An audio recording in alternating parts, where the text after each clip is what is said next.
Today on the channel, I'm going to show you 7 of my favorite Van Halen tricks.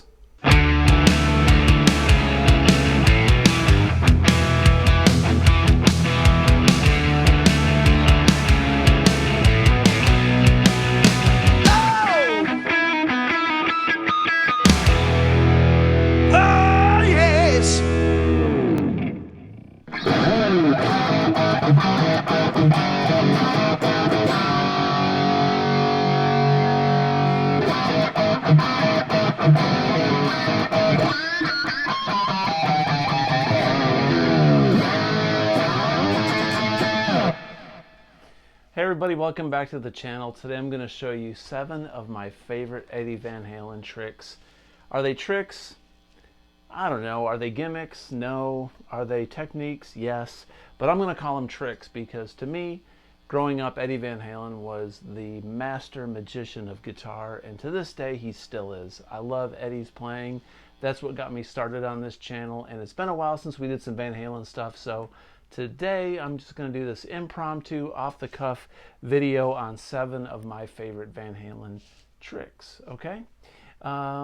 Let's start with this. Let's go with the Whammy Bar Dive harmonics, okay? That's what I call this trick. So a lot of times you'll hear Eddie go into a Whammy Bar Dive like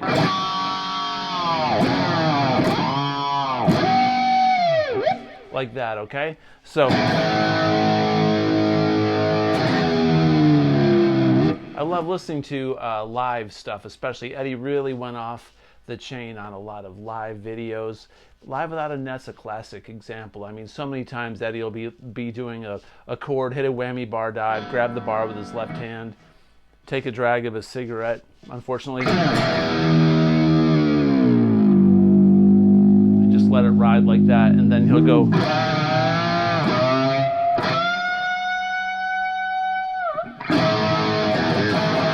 So what Eddie does a lot of the times is he'll hit a chord and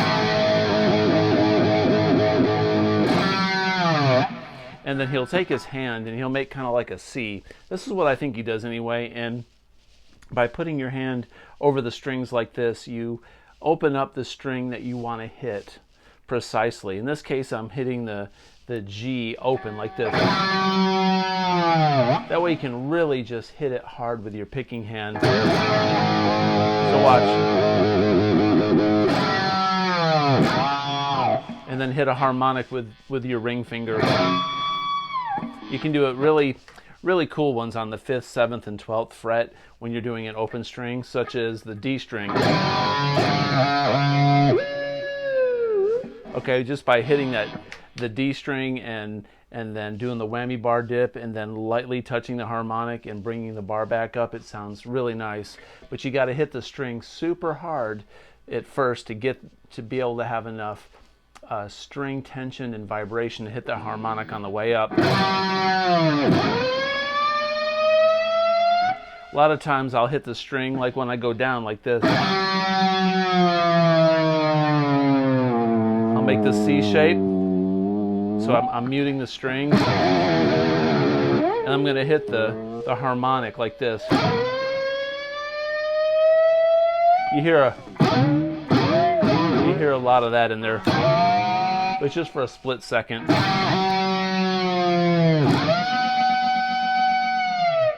Now Eddie didn't have his bar set up so you could pull up on it, so all those whammy bar harmonics that rise up, that's when he's got the bar dipped down real low and he's letting it back up.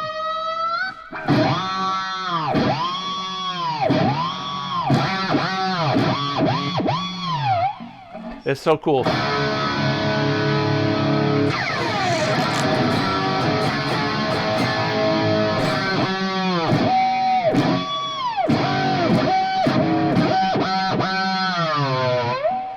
Alright, cool. The next trick I'm going to show you is called, on my list here, the string bend and tap. So what I'm going to show you this one is, on this one is...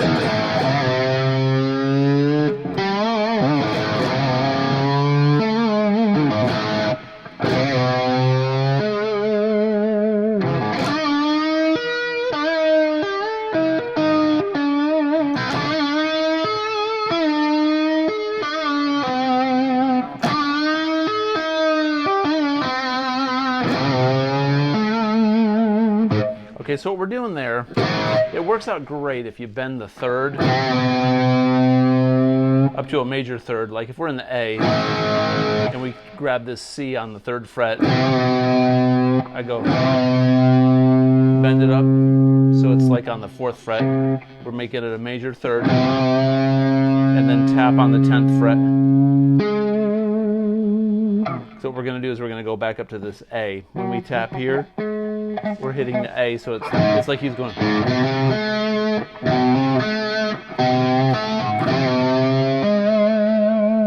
You can also grab one on the G string, for instance, on the 7th fret, and go, and then hit the G on the B on the 12th fret, and then put some vibrato on the note with your left hand. Let it down, pull off.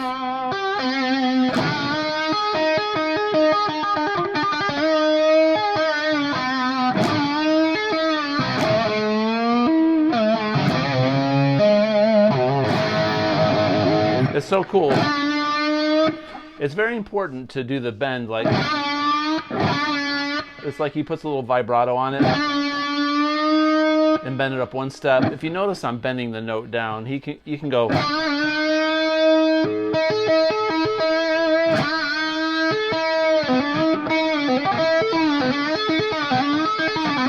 I like to bend down. I think the reason I like to bend down is it pulls this string away from the D if I'm on the G string, and it gives me enough room to hit the note. If I bend it into the D string, I'm kind of hitting the D string and the G at the same time, and I don't like that. I like to have a lot of open space to hit it.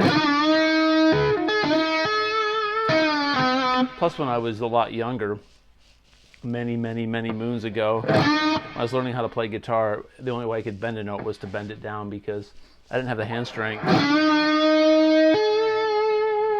Now that vibrato, check that out.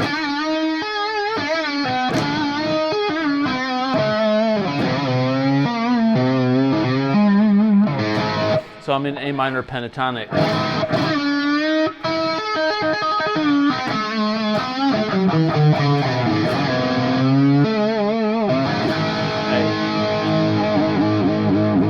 Now one other trick you can do with this is you can bend up. Instead of tapping the note and fretting it, take this note on the 7th fret on the G string, bend it up a whole step, and we're going to tap a harmonic on the 14th and then tap a harmonic on the 12th. If you lower the note down a little bit, release, it sounds like the Dreams solo.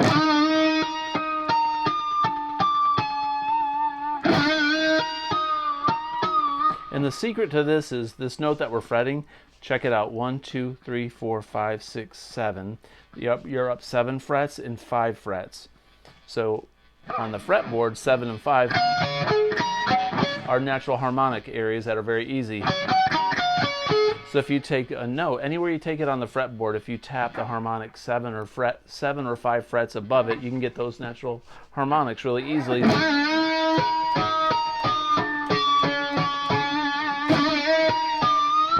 If we were up here in the B minor pentatonic, you could do it up on the 16th and the 14th. You hear it in Mean Street, you know, when he's doing. He does.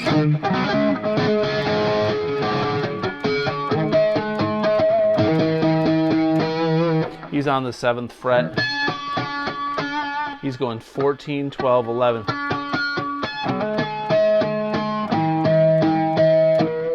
He just goes down linearly down the G, D, and A string. Basically, it's like going.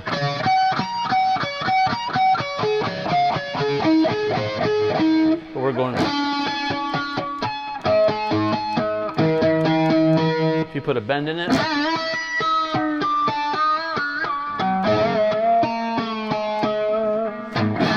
you can have a lot of fun with it. And it just so happens to be when you're in this position, you're in A, which is a great key to do it in.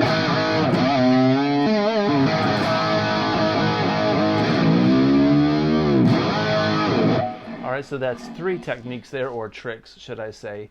The 4th one I'm going to show you is going to be a linear tapping descending pattern, and this is built off of a major triad, which is, we're going to go all the way down the E, the B, G, D, A, and E string. Eddie liked to play things linearly, which means he would do the same pattern on each string, but just go down each string at a time, which was really cool. So he'd go, for instance, this lick right here.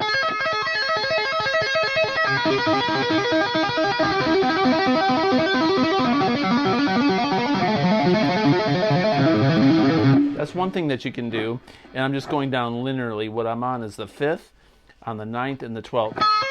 That's a major triad. Do, mi, so. But it's something that he does a lot, and kind of in Alive Without a Net, and during the 86, 88 tours, a lot of times he would do stuff like this. He would take the triad, then he would take the 5th and bring it down a fret. Alright, then he would take the root and bring it down a fret. And what that is a sus4 chord. And then we'd go back to this major chord. So we're going from this major chord down to this major chord.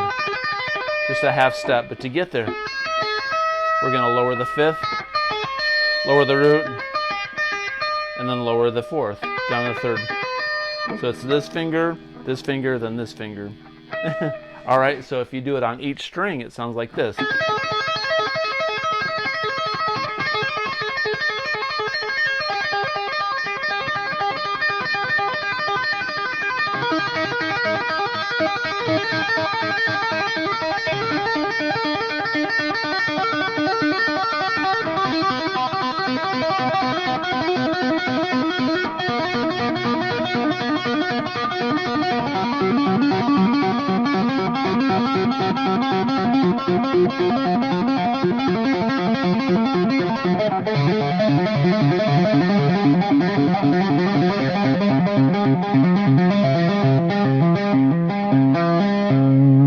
Alright, that's very Van Halen-esque. And then you go like this. Bring it down chromatically.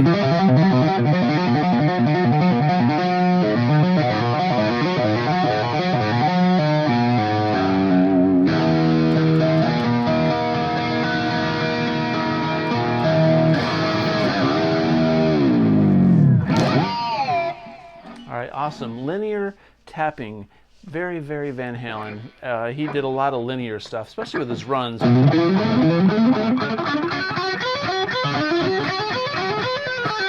Stuff like that, but I like the linear tapping stuff. It sounds so classical and so Bach. It's awesome. All right, so the next technique I'm going to show you is trem picking. I love Van Halen's tremolo picking. Now, I can't do it the way Eddie did it. Eddie would put his pick between his middle finger and his thumb.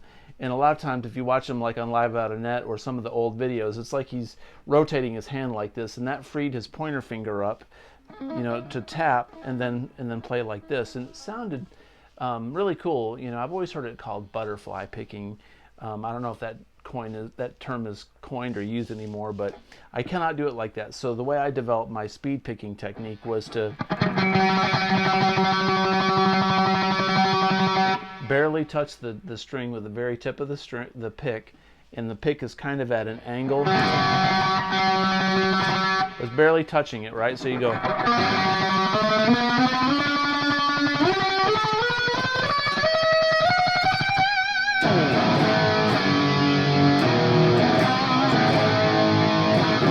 But Eddie did this kind of picking technique, whether you do butterfly picking or not. You know, he'd do a lot of stuff like. Sometimes he'd go.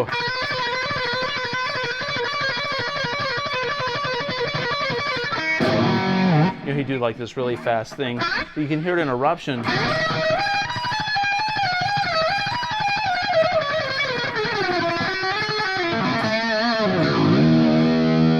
You know, something like that. A lot of times he'll do like an open string, like in Hot for Teacher. It's all up the G string.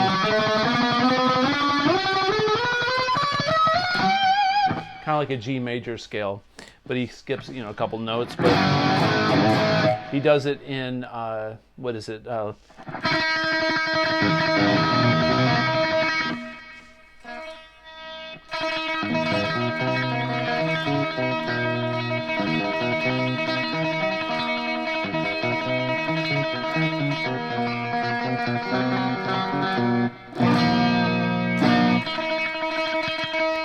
What you have to do is anchor your hand down a little bit. Put your pinky on your guitar. I find that helps. That way you keep distance, the right distance between your guitar and the picking hand. I recommend starting slowly.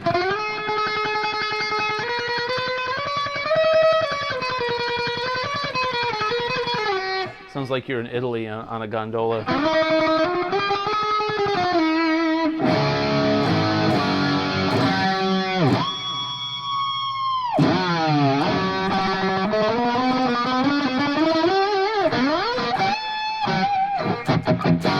Alright, so speed picking, man, the butterfly picking, it's so Van Halen.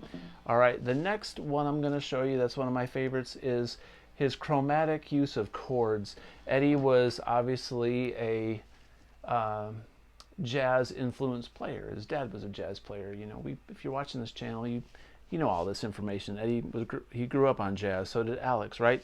So Eddie emulated trumpets a lot with his guitar, and that's what made Van Halen so unique as a band. They swung, they had a swing to them, and a lot of bands after Van Halen had songs that tried to emulate Van Halen, and they tried to emulate that swing, but they just didn't quite have it because they were doing their version of Van Halen swing. When Van Halen was doing swing, they were doing the swing that they grew up playing and jamming and hearing from their dad. So it came from a more natural and organic place.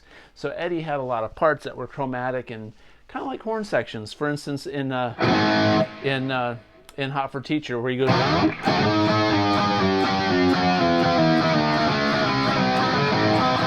it's like horns going.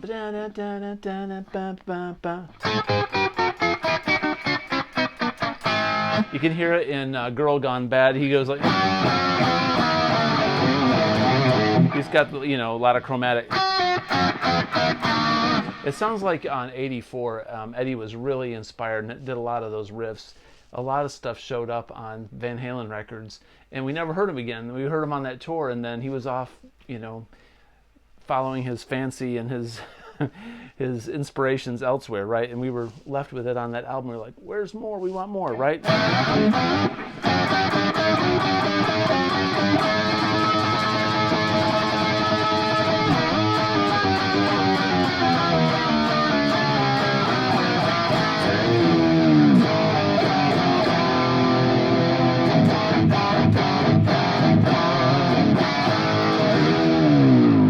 So Eddie used a lot of chromatic chord changes and in his solos and in his rhythm parts, which is one of my favorite things. It was just, always think of a big band horn section when I hear it. All right, the last thing I'm going to talk about is whammy bar dips. I think that was 7 if we were counting.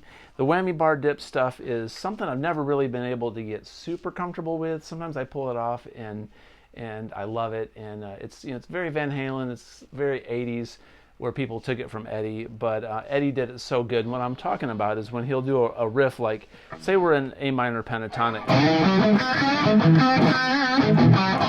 He'll go like,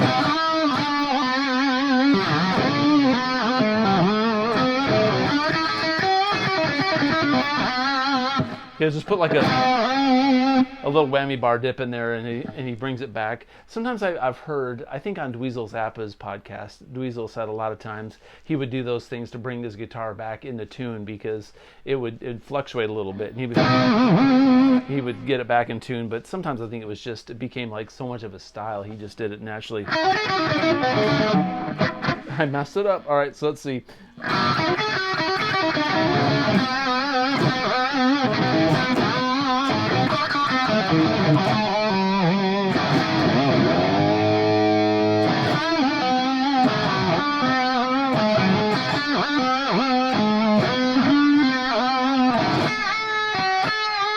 Sometimes you can hear him do it in his tapping. You know, he'll be like going. he'll have his hand on his bar and he'll be doing tapping with it. I almost sometimes feel like he's sometimes I think he's doing it with his arm, but I know he's not. He's just up here going like. I can't do it, but I know it's in there, and I've seen him do it.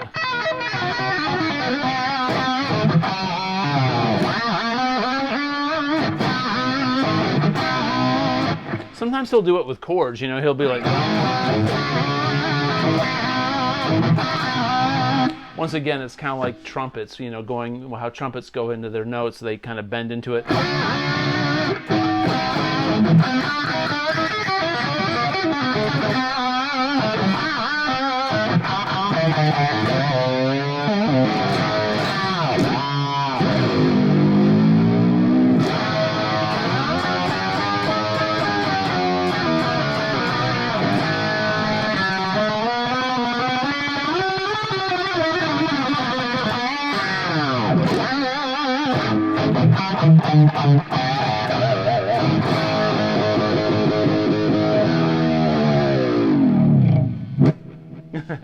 Awesome. All right. Well, there are my 7 favorite, at the moment, Van Halen tricks. I hope you enjoyed the lesson and the little discussion around Van Halen. Have a great day. As always, if you like this kind of content, please consider subscribing. Comment below. Let me know what some of your favorite Van Halen tips and tricks are that you have. And as always, take care. Have an awesome day. Peace out.